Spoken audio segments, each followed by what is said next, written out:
Okay, we're going to get on with the program. It's sort of storytelling and questions from the audience, and it's going to be really fun and loose. So it's all yours. You're going to have to identify yourself, though, everybody.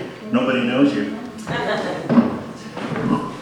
I'm Russ McClintock. I think my cat may be senior here because I was born in Rose Hill 83 years ago. And our family moved up Rose Hill around 1918. So we lived up on 132nd, which was Newcastle Road. And we always knew when we had a south wind because we had a hog ranch north of us.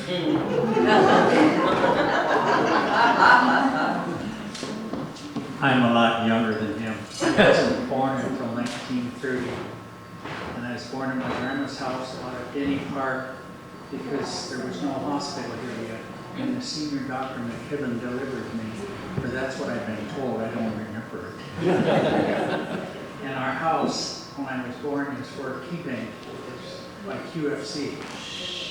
And when I was 10, it was Depression days, and my dad bought 5 acres up on 132nd across from Rider Trails, and we raised chickens, pigs, and cows, and butchered them. What else do you want to know? I'm still alive. And I'm going to be 80 pretty soon.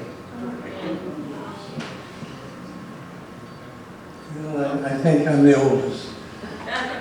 I was born in 24, 327 6th Avenue in Kirkland, and there was no hospital. So you had to be born in the house. And the house is still there, 327 6th Avenue. We were just over visiting the owners last week. But my grandfather owned Sessions Funeral Home. Oh. And my dad had a store downtown Kirkland, grocery store, Sessions Groceries. Where was that? Where was the grocery store? Right downtown Kirkland, about a half a block from the road down to the ferry. What's there now? Oh, I think there's a drugstore there now. We're in relation to the red and white grocery used to be. Where was it in, what was that place? The red and white.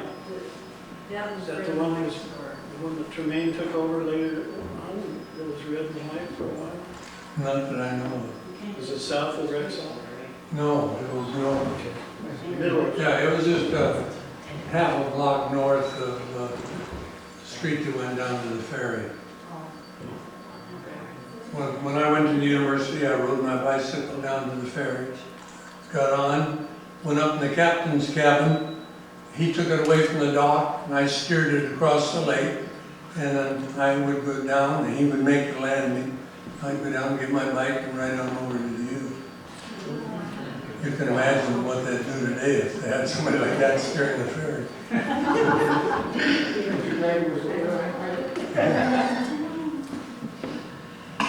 I'm Marilyn Johnson. I was not born in Kirkland. I was born in Montana. But my folks came out here when I was 6, so I went all through the Lake Washington School District, starting with Juanita Elementary and the intermediate school that was on the lot up here. And all my children went through the Lake Washington School District too. And lived in Juanita. The house has now been moved. There was 3 houses there right across from that old dock that you see. We used to call it the gravel dock. That's south of Juanita Beach. And of course, Joanne Forbes and I used to be friends. Joanne was my very first friend from Montana. That when I got here from Montana, rather. And was at the beach a lot, and we were friends. And they took my folks' house out and the 3 houses that were there because they made that, when they built the new road to Juanita, they had to make that curve around, and so they had to take the houses out that were there. So that house is no longer there. Yeah.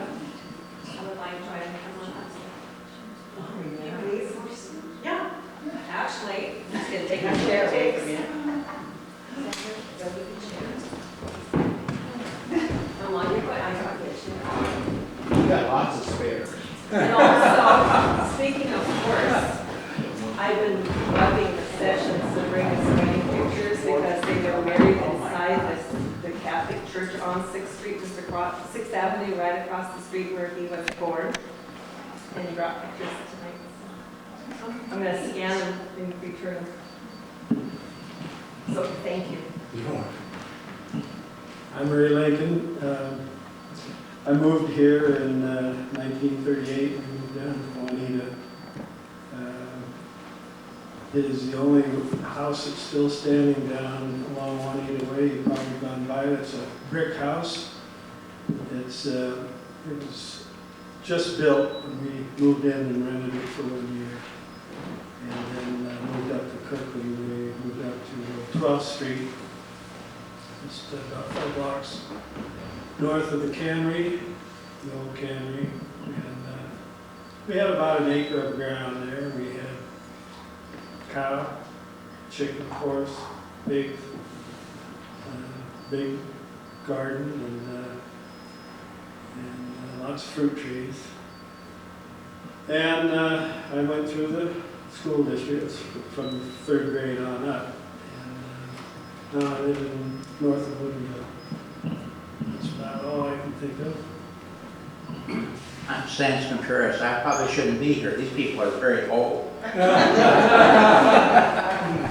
I came here in 1948 on the ferry. My dad and mom, we had moved up here from Albuquerque. My dad went to work for Boeing. And our Sunday treat was someplace like, you know, going for a ride like you all did when you were kids. And we went to Kirkland. We jumped on the ferry at Madison and came over to Kirkland. Some of you remember the ferry coming here then? And we enjoyed ourselves. We had lunch. I don't remember where. I just remember we came across to Kirkland. It was so fun. And I was 12 years old and thinking, what a treat, you know, to come to the city of Kirkland, all the way across Lake Washington. And we lived, my wife and I, Sue, and we lived in Kirkland now for 34 years. So we feel like we're Kirklandites. We don't have the seniority you have. But I came here in 1948 for the first time, okay? So that helps. And, you know, I'm excited to tell you there's a Forbes person here from Forbes Creek, the same family. Tell us about yourself. I'm really pretty shy. I am the youngest of the Forbes grandchildren. My grandparents did come here in 1877. And I was born in the hospital in Kirkland. I don't know how new the hospital was at that time, but it probably was pretty new. Well, does anyone remember where the first city hall was in Kirkland? Maybe not the very first one, but like say in the 40s. The city hall was at the bottom of Market. Oh, where the police station, right? Yeah, the police Yeah, you can station. drive right in. Yeah, it was at the very foot of Market, just before where the road is now that goes to the pavilion right there.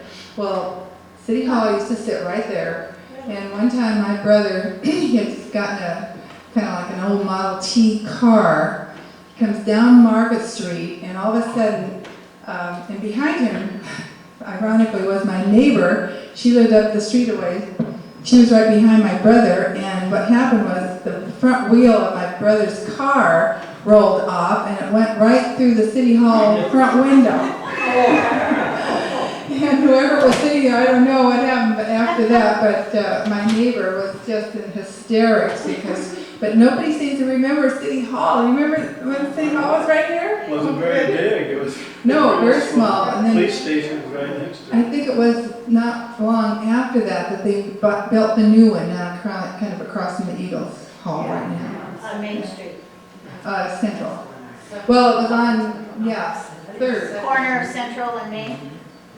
Isn't it Third? Third. Third and Main. It's Third. Main, No. it's on Main Street. It is, yeah. Main Main Street. Street. Okay, Main There Street. isn't any second, it's Main. No, Third. I was thinking it was on Third. It's on Main. No, that's Main. That's Okay. I might mention the city hall in Kirkland was right at the bottom of Market Street. And when we were bombed by the Japanese in Pearl Harbor, we had a meeting down there and we organized the Kirkland Civil Defense Organization. I had a picture of that. I want to get in here one of the times. But that's where we met to organize the Civil Defense Organization for Kirkland. Yeah. I can imagine. Any questions?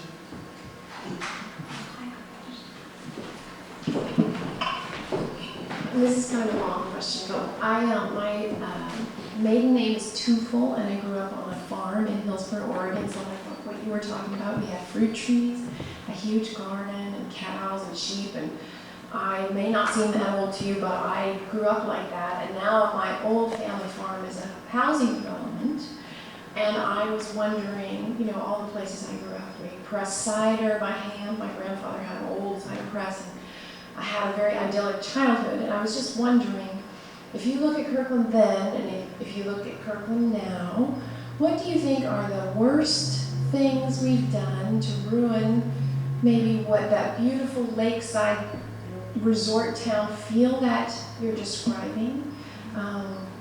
And then maybe what you think the best things we've done. So I know that Kirkland looks...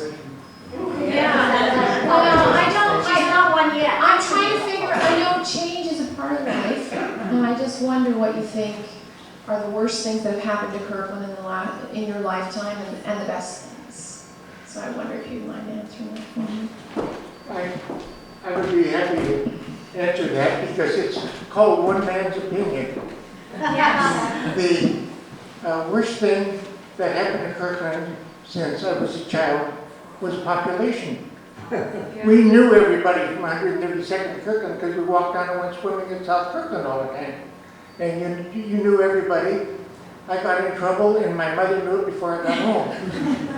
And those are the advantage I see of Kirkland is in spite of growth and so on. I think we've done a good job with it. Because a few years ago I spent some time in Sunnyside, Washington. That was quite a city in its time. And I went, and after walking through Sunnyside and seeing how everything had run down, nothing's been done. And I look at our atmosphere that we have around here in Kirkland, and those are the good things. Thank you. I'd like to say something. I thought we did back in the old days when I was on the council and some was done before, is we bought land for parks all over the city, little parks. Kids, you can walk your kids to park just about anywhere around here. And I don't know, if a big city like Bellevue, you gotta drive. Yeah. It's true. There's probably more parks around here than you know. What's the worst thing they did? Russ is right, allowing the population to increase. Our home was, you go down Central to 3rd, up to 6th, and turn right and go a half a block. And when we lived there, that street didn't go through. But if we were down in Kirkland, my mother could go out on her back porch and call us, tell us to come home. Even if, as long as we weren't in a store, we could hear when she called us. But population has ruined that. One thing Joanne mentioned, Juanita Creek going to the back of their house. And one time we were out there playing and I had a pair of red wool slacks on, and I slipped and fell in the creek. And I had to walk all the way home to my house, which is, just a block and a half from Juanita Beach, actually. And by the time I got home, my legs were all beet red from the dye and the red wool. But I was safe. The creek was real shallow. Actually, I think I pushed her in, but she was. Nice to know. We used to go swimming down at Forbes quite frequently. I got some pictures when I was a small kid with a family. My mother with her one-piece bathing suit and all that. I'll have to bring that too. But I was just reminded you talk about creeks, right? Running alongside of Central on the south side was a creek, and you can't call it that anymore, but it was Japs Creek. And we used to sled down 3rd Street, and if we weren't careful about stopping, we would end up across the street down in Japs Creek. And out there where the ballparks are and everything, that was swamp and a nursery. Oriental people had a nursery there, but that was mostly all swampland. But it was called Japs Creek, and of course, you know, we didn't hesitate to call it Japs then, but not anymore. What, is that the one that came down 7th, or down Pickett? The one that came underneath the ballpark grandstands? Yeah. Same one, okay.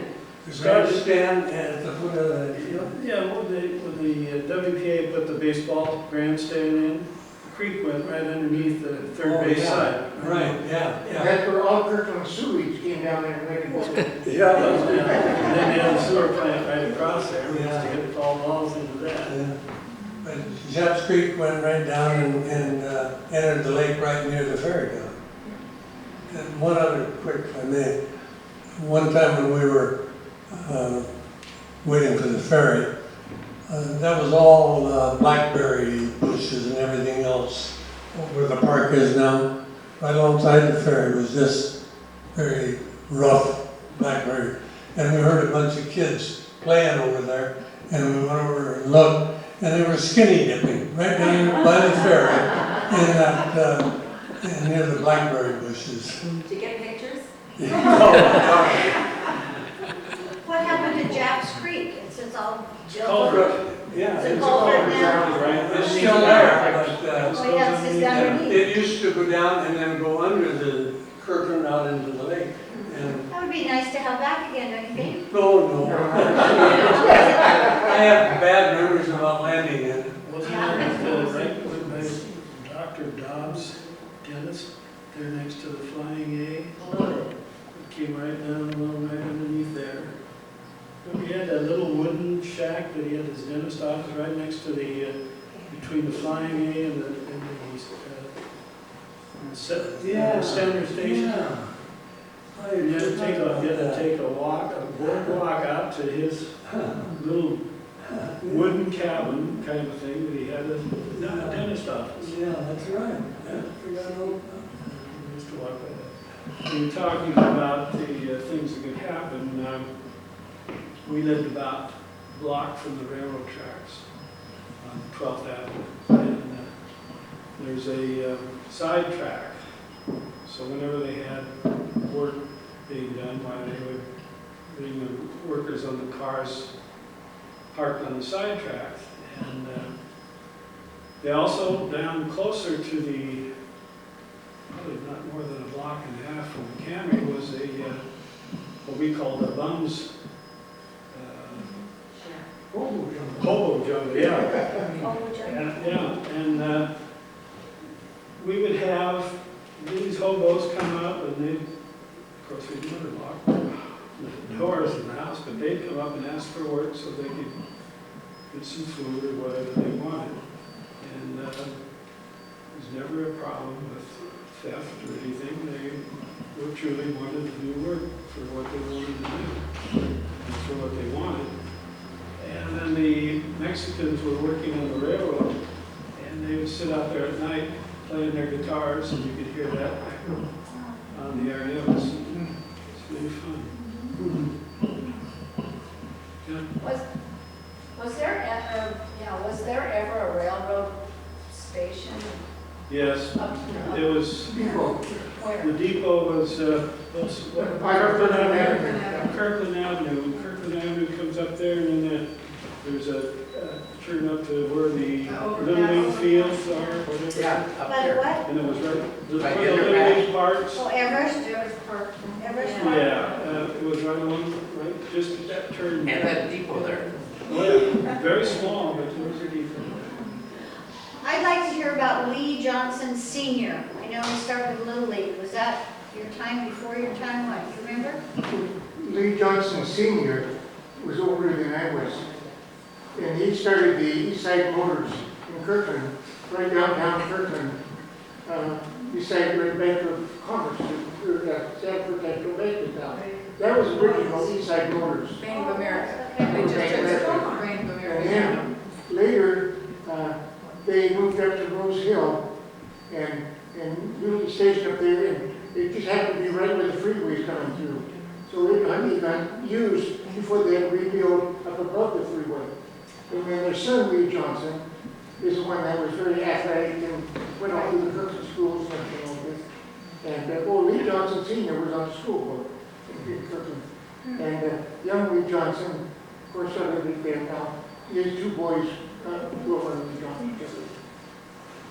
He was known as Leroy. Oh, sir, Until- your grandpa? No, the young one was Oh, Leroy. Leroy. Leroy. Until he took over for his dad, then he became Then he Lee again. became. How many remember the Seattle Star? Oh, yeah. And Bill. 5 cents a copy, 3 cents a copy. Well, we used to deliver it, it didn't have a Sunday, it was 6 days a week, but it was 50 cents a month for 6 days a week. Wow. Did you have to collect at all the doors for your 50 cents? I did, and one guy always paid me in pennies. My problem was, I paid with Seattle Star, and we had to collect at the end of the month. It was amazing how many people moved just before that. There are two sites, I wonder if you remember where they're at. One was the Gateway Theater. Oh, yes. The other was the 5 and 10 Dime Store. Yeah. It was across the street. Richardson's. Richardson. That was Oh, around- Mulligan's. it was about where Sessions Grocery, and that where your dad had the grocery. Yeah. Yeah, Right, Bob? The 10-cent store was originally built with Mulligan's 10-cent store. When they later sold it to Richardson. Ron Richardson, Richardson. And they had Davis's dime store that was on, was Park Lane now, it used to be commercial. And Mr. Anderson ran that. And the Gateway Theater charged 15 cents for movies. And they had Pal Night on Tuesday night. And so it was 15 cents a piece. And if 2 people went, they could take a third one free, Pal Night. And so we used to hang out down there and wait for a couple to go in, and then we asked if we could be their pal. How many of you went out to the exit when the movie was over, slipped in when everybody else is coming Oh, out? that too, yeah. I tried that. But we did have the Sunday matinee, I think, for a dime. Was it? I couldn't remember. Did you guys go to Walt's Bakery after the movie sometimes? So what? Walt's Bakery? Schmitz. West Smith Station? Smith, yeah, right across the street. Uh, Yeah, and you used to be able to, they had good stuff. you could get a hot dog for about 10 cents. Mel Soames was the manager of the theater. Yeah, that's right. The Smith Bakery was across the street. Well, And that was our real hangout at Smith Bakery. Oh, I thought yeah. Smith's Bakery was on Kirkland Avenue, right across from where the Lee Johnson used to be. Wasn't there a little bakery on that street where, kind of where George's was now? The beginning of World War II, Smith Bakery, right across from the theater. Schmitz was across and they had a fountain and a bunch of booths. Yeah. And the kids would go down there for lunch and skip to go down from school. High school. And the school used to call down there and find out how many kids. Yeah. Busted. Yeah. Well, you know where the city hall is now was a grade school. Yeah. And when I started school there, they had a big building, and that was the 3rd, 4th, 5th, and 6th. And they had another building on the north side of the property, which had the 1st and 2nd grade in it. And when I finished the 2nd grade, they tore that building down. When I finished the 6th grade in Central, they tore that building down. What are you gonna do? And then I went over to the junior high, which was the other, yeah, I think I had a part of it. Then I went over to the junior high, to the other end of the football field. And I wanted to mention, we never had a baseball field in Kirkland High School. We couldn't play baseball. There was no baseball field. And I played softball, and then I later played for the Kirkland town team softball. But I always wanted to play baseball, but there was no baseball field in Kirkland High School. That was when it was up at where Lake Washington is now, right? Right here. No, Or here, right this up one? there, right up there. You had so much money on that one, that's 19 surprising. Well, they had the football field. Yeah, and that was all there was Track. room for. Yeah, track around the football. The WPA built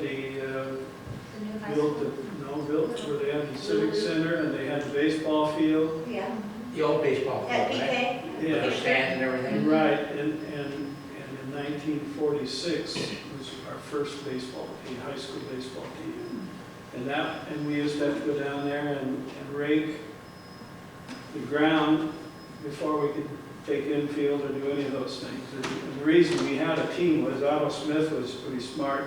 Kenny Lehman, I don't know if anybody, if you heard of Kenny Lehman, Remember? he pitched for the Dodgers eventually, but he was a senior, and he had been pitching as a junior and sophomore in Seattle and striking out 15, 16 batters a game in the semi-pro league in Seattle. So Otto Smith said, hey, we got to have a baseball team. We need to get that guy. And so his senior year was the first, it was 1946 was the first baseball. In athletics, Kirkland was noted back days. We had a famous football coach. I don't know if you ever heard of Coach Jimmy Mitchell. He refereed the university games throughout the Northwest. And he was the football coach. And Kirkland High School was noted for winning all the time, but the reputation wasn't too good. But when they had the worst reputation was Bothell. Bothell would come to Kirkland to play, and they played dirty. Well, Mitchell also coached basketball. I played under him. And when the war started, and they started a shipyard at Houghton, Jimmy Mitchell hired me after I got out of school. He became personnel director when he hired me. Well, I went to work down there right out of high school, and I was an apprentice electrician, and I got 70 cents an hour. And then I started at the university in the fall of that year. I worked 1 quarter at the shipyard. And then I got a 2-week vacation at Christmas time. So I went back down to the shipyard to work. And I told them I was taking electrical engineering at the University of Washington.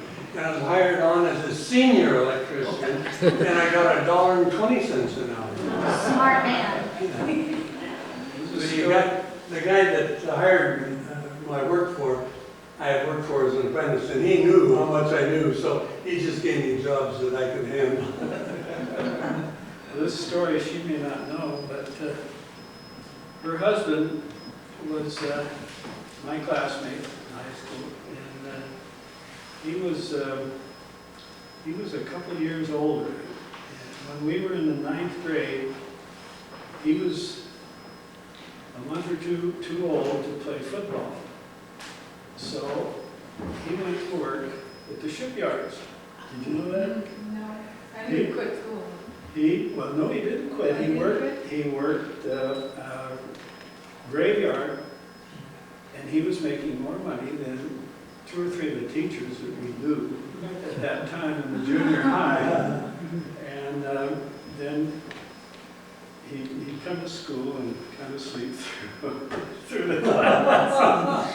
But then the next year, Andy Johnson.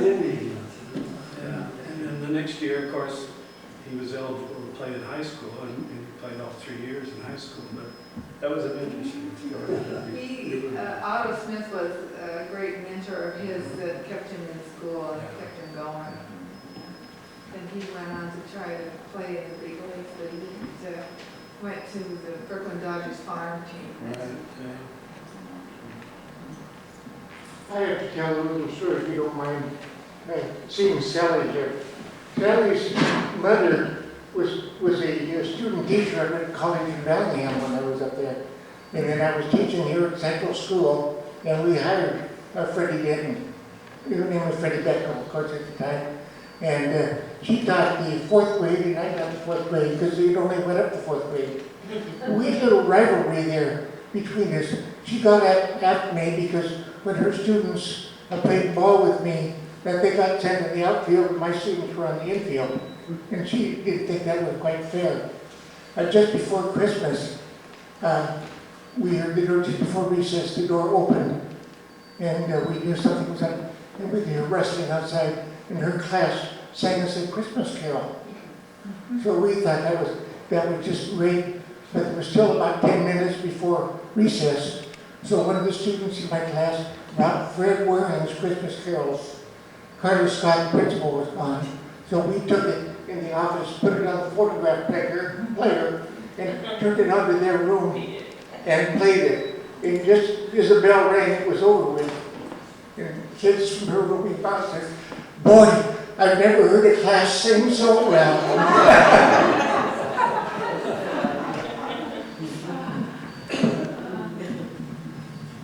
I'd like to know about the effects of 405 going through Kirkland. When did that happen? 60? Yeah, that was 50? Yeah, 50? How many houses did they take to put that through? Took quite a few houses. Well, there's a lot of farmland though too down through Bellevue. That was all farmland. Wasn't that the late 50s or early 60s? Early 60s. 15 down, 15 down, halfway there. Those were all separate times. They went from 2 lanes to. Yeah, because I was dating her when they were still doing 405. She was in Bellevue at the time. This is early What happened to all those families? 55, well. Oh, it was just like today, you know, same There were not that many. When they came through Bellevue, I happened to live, and I was teaching in Bellevue at the time, and my uncle was a contractor on that job. So I worked in the summertime for him, and it was 56, I think. And that was all, there was only about 3 homes in the Bellevue area. Oh. And you got to remember, that's one of the reasons population came. But when you got up into Houghton, up on the hill up there, that was really wet, and a lot of springs in there. It was a very expensive job because the road kept caving in on them when they were trying to put a foundation. And, so there weren't that many homes really involved in at that time. It was 2 lanes, and I live in Factoria. In fact, I've lived in Factoria for 50 years now, in the St. Louis. But there was 2 lanes, and we would drive from Bellevue down to turn off to go into, well, up where Newport High School is. You'd make a left turn across the other lane to make your exit. There was just a 2 lane. And that exit, which you can't do it that way anymore, there was 2 lanes. Today, with the exits and the entrances, there's 11 lanes. I think according to history, it was right around the end of World War II that the Kirkland School District, Union District 1, merged with the Redmond schools.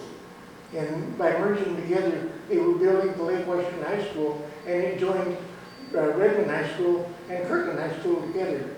But it was never a smooth togetherness. A few years later, I was a school principal, and I got sent down to Redmond Elementary, where I had 1,200 kids. And people down there, this was 8 or 10 years later, they're still bemoaning, damn Kirkland, they stole our high school from us. And then they built a high school in Redmond. In fact, made them all happy. Yeah, well, what was the mascot for When you graduated, what was the mascot for the Kirkland High School up here? Kangaroo. Kangaroo started way back in the 1920s. Yeah, it was early. There was kangaroo all the time. There were kangaroos from the 30s on. Well, is that right? There was. What was the mascot? There, be quiet. What was the mascot before the kangaroos? There was a mascot. There was, but there was some, in the reading that I got from the, what was that field? Bill Fuller did something on that. Yeah, but I don't know that. There were 2 different stories on it, and I don't remember what they were, but there was a conflict of the people remembering what the mascots were, so I don't. Well, we know from the annuals, because, I mean, the annuals, I mean, they have their books, they say it, and they say it was like in 33 or 34 that it changed to the kangaroos. On the old Redmond annual, because my dad went to that school, it said Redmond Red Wings. Okay. And Oh, yeah, that would that's be- right. That school closed in I think they were Redmond Indians. 44, Okay. 43 Yeah. or So something. then you had to become the king. But I don't know what Kirkland was called Well, it was- before the In kangaroo thing. 1933, according to some of that here, so they were called the Hornets. I think we call Redmond. And they were called the Hornets. Indians, the chiefs, they called them the Redmen. The Redmond High School, way back in the. One of the stories. All I know is on the book, it says Redmond Red Wings. Yep, you're right. I know that much. Seen it. May I tell you about the kangaroos? Yes. One of the stories that, because a fellow in my class wanted to know too, so he did a little bit of research, and one that he came up with was that they were having there was evidently the Hornets cheerleaders or somebody had done a very risque sort of yell, and the administration, of course, did not go for that. And of course, the kids still wanted to keep it, and they said, no, you can't, you have to change the name. So the students wanted to keep Hornets, so they said, let's come up with one of the worst names we can think of, because they will not accept it. And so somebody said, well, even though as they were passing names around, the kangaroo came up. Okay, we'll poach that to them. And administration said, fine, if that's what you want, that's what you get. And that's the story that he came up with. So I don't know if that's true. And when was that? You know, you talk about how remote things were around here. When I was a kid, the main highway from New York to Seattle was Highway 10, and it came through Snoqualmie Pass, North Bend, Falls City, Redmond, Kirkland, and the ferry to Seattle. The main highway took the ferry to Seattle. And one of the main reasons was things were remote. And to go around the lake, you could drive around the lake, but it was very crooked and very narrow. So they took the ferry to Seattle. That was the main highway. What fun. The story, this is only a very, very small little bit of all the stories that are actually out there.